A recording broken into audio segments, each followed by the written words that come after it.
advantage of or that you can speak about. I'm going to mention some of them, and that would be mainly our customer service team and our UX team and initiatives. So Remix has been on the market for about 6 years, and the company has been growing extremely fast during that time,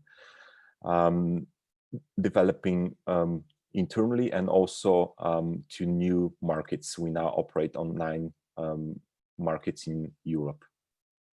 And at the beginning, and probably during the first 2 years, there has been a rapid growth in the company. And at a certain point, the owners of the companies have decided that we need to put a lot more importance and a lot more perspective into customer experience. We've done that already, and I'm going to show you a few slides about that and just speak about our initiative to create the best possible customer contact center and to maintain a company that evolves around customer experience, which in turn we hoped and we have proven and seen that promotes and supports brand loyalty, supports the company growth and revenue, and obviously maintains low customer retention. With me joining the company back in 2016, when the company was still quite young, only 2 years old, we had to take a decision of whether or not we would go in-house or outsourced. Obviously, there's pros and cons for both of them, but the internal decision has been back then that we would go full in-house when it comes to our customer experience teams. We're quite happy with this decision, and it's proven to be quite successful for us. I can speak about that a little bit more later in this presentation, or later if you have any more questions. So once we took that decision, it was time for us to kind of start building our customer service center and our customer service team, obviously. So we started that by choosing and implementing the best possible, what we thought was the best possible hardware and software for handling of phone calls, emails, live chat, social media, of course. At a certain point after that, also CSAT and NPS, and of course, customer surveys.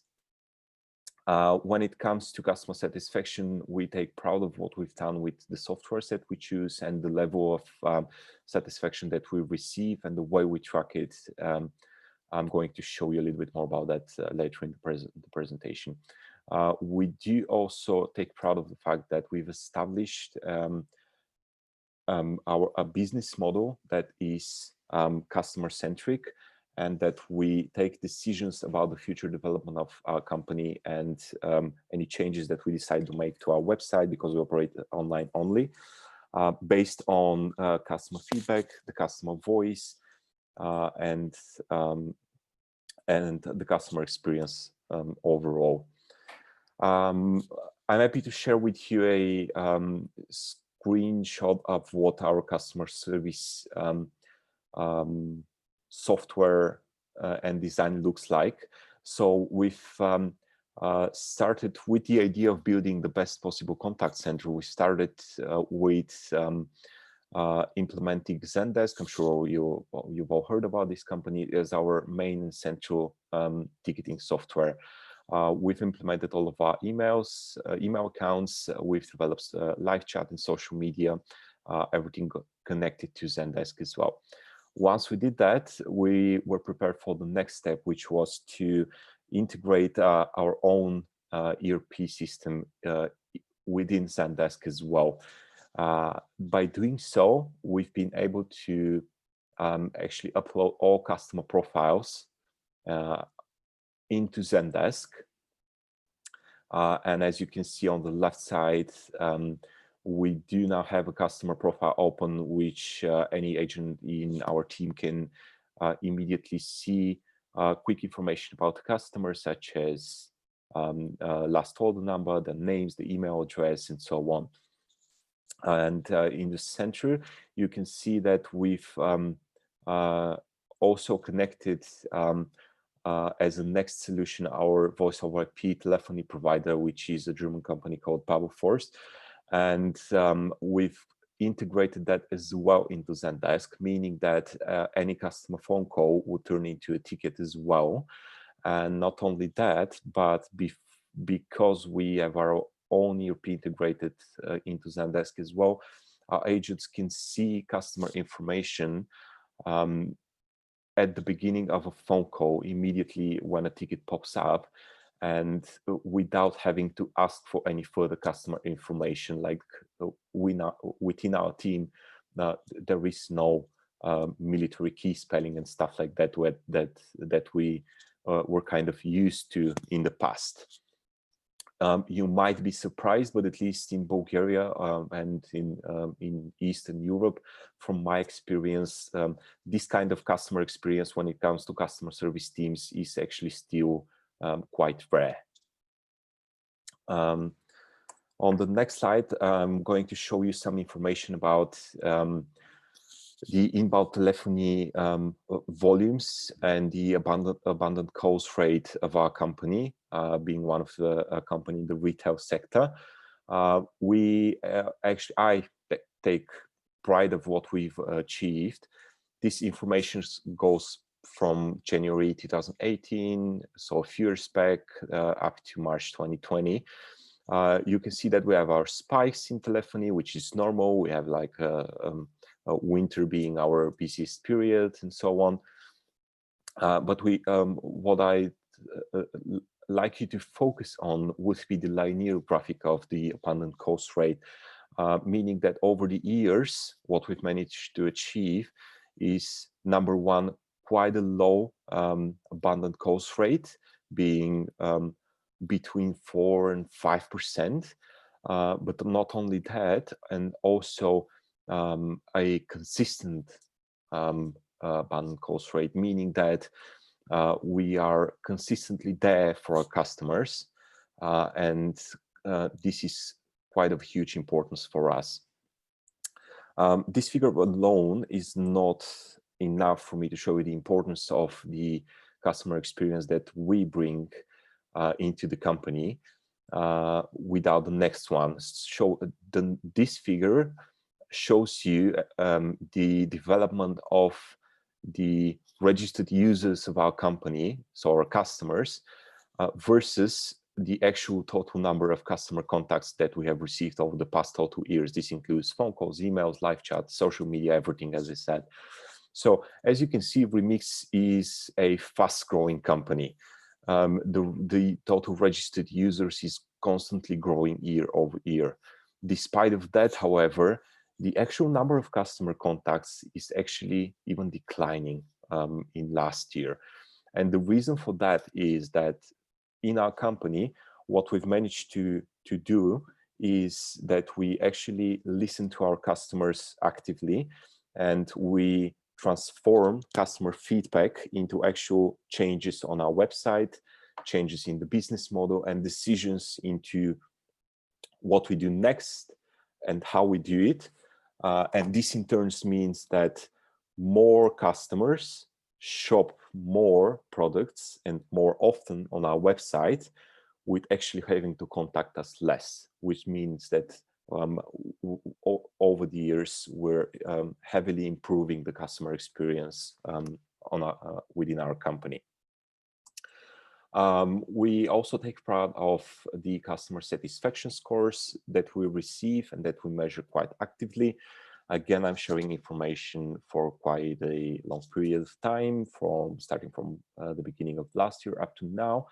And again, I'd like. By the way, sorry, I interrupt. So, what did you say? Sorry, I kind of missed that. 5 minutes. Oh yeah, sorry, yeah, absolutely, 5 minutes. Okay, so we do. Again, I'd like to stress on the fact that it is not only that we constantly measure customer satisfaction and that we receive great scores. I've shown you the one from January this year, which is 8.43 out of 1200 ratings.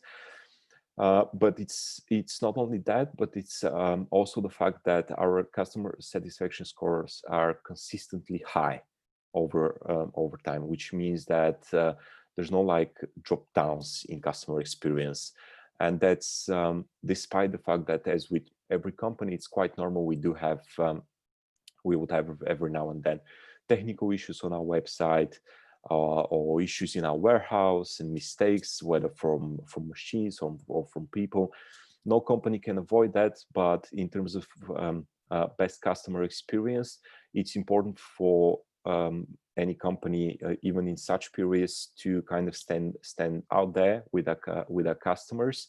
And even if I have to say, like, we've dropped the ball on this one, you can still provide great customer experience if you're just honest and open with your customers and manage to achieve a speedy solution of the problem. Just quickly, some numbers of what we've achieved in terms of customer service, because before I go into UX. But as you can see, these are pretty much your standard KPIs that any customer service team would measure, and we're hitting great results everywhere. If anyone wants, I can share this presentation later. We can discuss these later in the comments and questions in the FAQ time. But we do believe that all of these results are great, and the fact that we managed to keep them steady year over year and consistent. As I said, we've worked very hard to become a company that that uses a user-centered design, and that when discussing changes or improvements or future development of the company, we actually take user needs and user feedback with as much important as the business goals. Like, the business goals are clear, right? Company growth, revenue, and so on. But you can't achieve that if you don't actually actively listen to customers and take decisions based on that.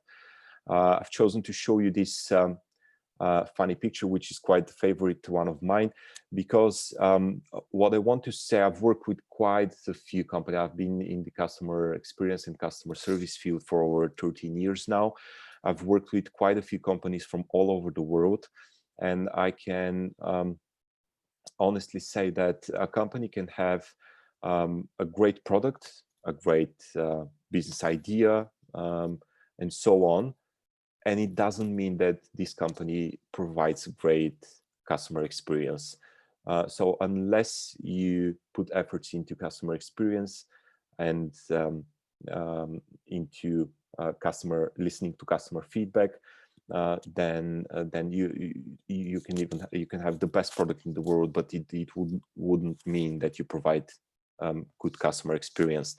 We have a whole team of people for that reason, and again, at least in Bulgaria, and I'm pretty sure it's the same in the Southeast region as well, but there aren't a lot of UX specialists in the companies. It's just done. By the way, sorry. Yep, absolutely. I believe that's my last slide, so we're great with time.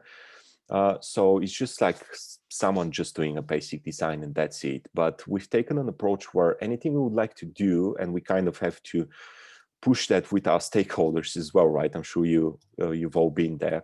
But anything that we do, there is a deep structure of going through analysis of what is the current state of things, and then a research of why we want to do something, being a change on the website, being adding a new section for products, and whatever it is. And then anything would go through a very specific set of steps, with a first set of layouts, QA and validation, then second set of hi-fi layouts, then second set of QA and validation, before actually being passed on to IT for development, final QA and release. And again, it's something that I believe there aren't a lot of companies doing. We take pride of how we do it and why. and we've seen some great results with improving UX in our company in that regard. Thank you very much all for listening to my presentation. That were all my slides. I'm going to finish with this nice picture of me and my team. And I will now pass this back on to the judges, and I'll be happy to answer any questions you might have for me. Thank you so much, Boris. It was really a detailed presentation with all business strategy and good results. All of them was well prepared. Thank you for that. I have a few questions actually, but I will ask only one and give the word to my fellow judges. I noticed that your abandoned call rate increased in last 5 months from 2.5% to 7%. So I think it's a good, not a good thing. So how do you look for this, and how will you solve this problem? Actually, the difference is a bit from 4 to about 5%. So maybe the graph wasn't too clear. And when it comes to a difference of less than 1%, it's not something that we've done wrong. It's just a little bit more. So there hasn't been like a major event or a major mistake that we did, or so on. But correct me if I'm wrong. Now it's 7%, right? About no, below 5. I noted that it was 7, but okay. If you are saying 5, maybe I saw wrong. Yeah, I can send you the presentation later on again. Okay, so it's 5%, and but it's increased. But you are saying it's a little increased, not too much. So it's not a thing that we can mention. Yeah, absolutely. Yeah. Okay. So I would like to ask Maria, do you have any questions? I think you are mute.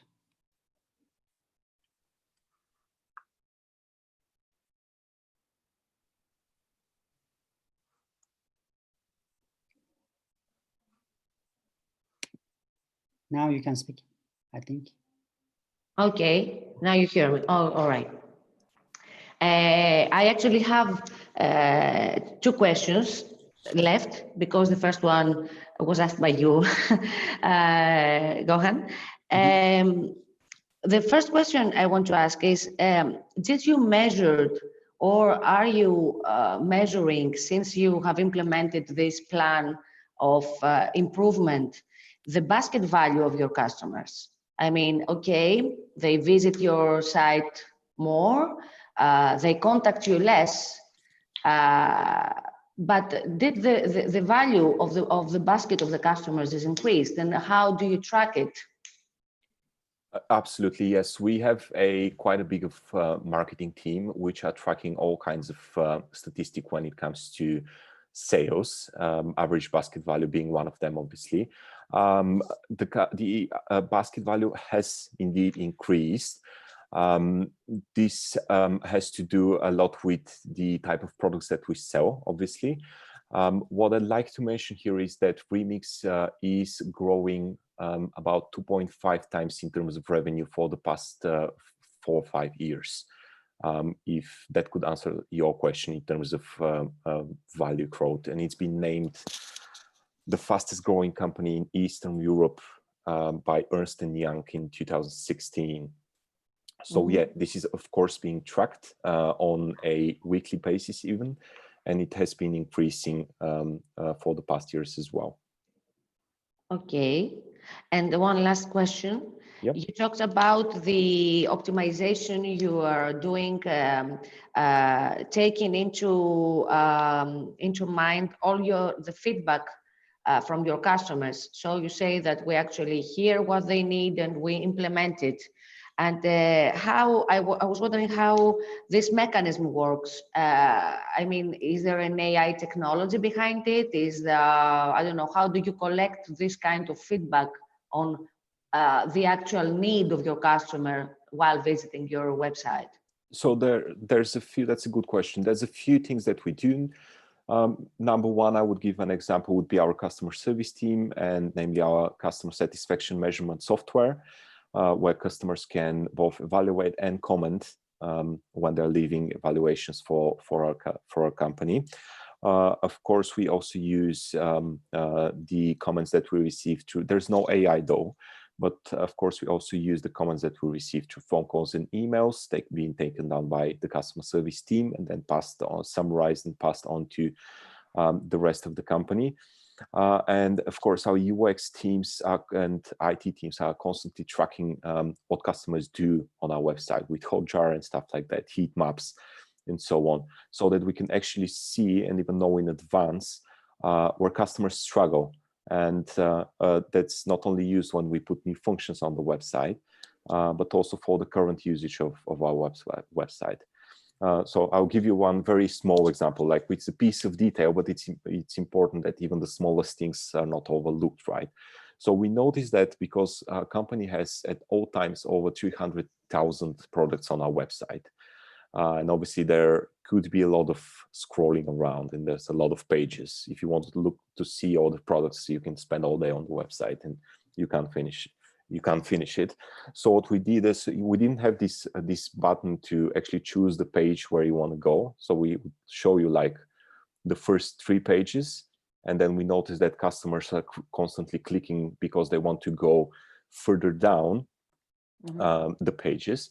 And we saw that not through any specific customers telling us, but through heat maps showing customer behavior on the website, and where there's a lot of clicking, meaning that there might be some kind of a difficulty for customers using the website. Such things are being fixed in a matter of days in our company. Okay, so it's survey, comments on your CRM, and your clicking a map, let's say, and tracking in the website. Yep. Thank you. That's all for me. Andrea, do you have any questions?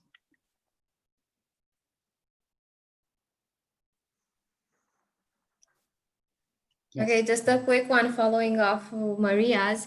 I was wondering, how is the information and all the learnings that you get from everything you have implemented passed on to the rest of the team? I mean, is it a weekly report? Do they receive monthly updates? Or just if you could share a couple of details on that, how you engage internally or your team? Yeah, absolutely. Again, I believe a few years ago, it was the right decision for us to maintain both customer service and UX teams in-house rather than having them outsourced. And actually, the biggest positive reason for that is that internal communication from these teams onto the rest of the company becomes much easier.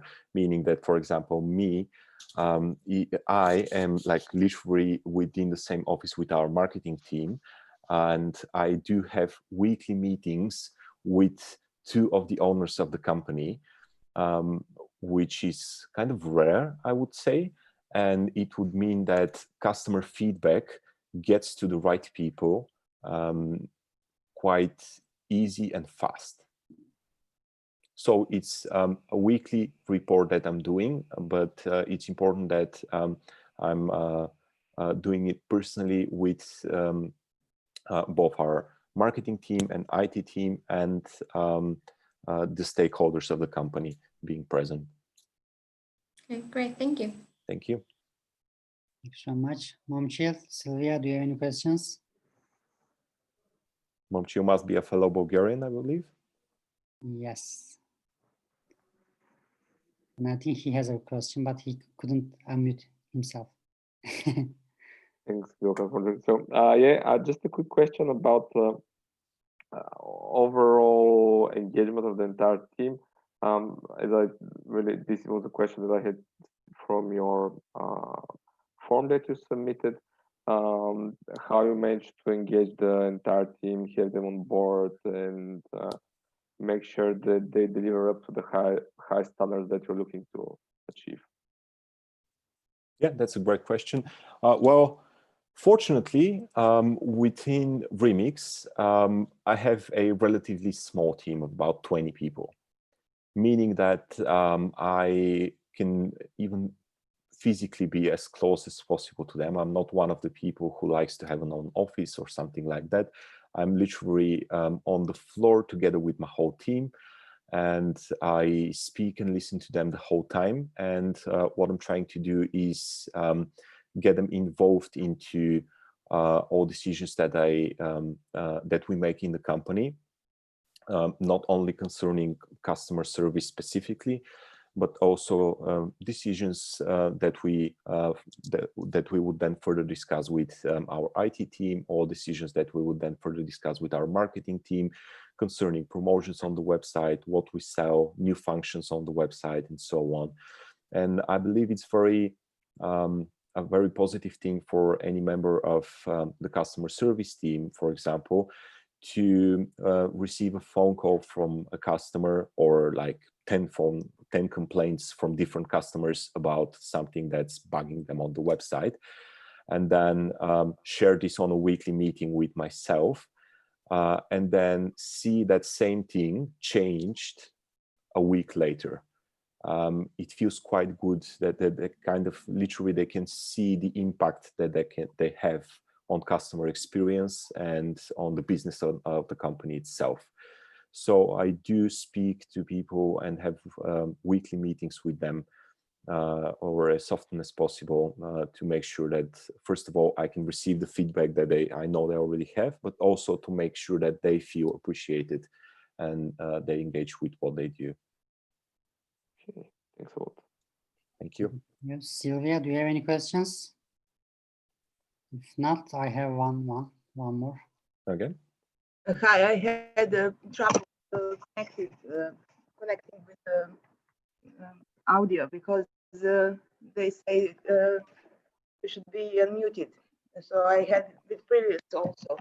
No, I think all colleagues have asked everything, so I don't have any additional questions. Thank you. Okay, thank you so much. So I have one more.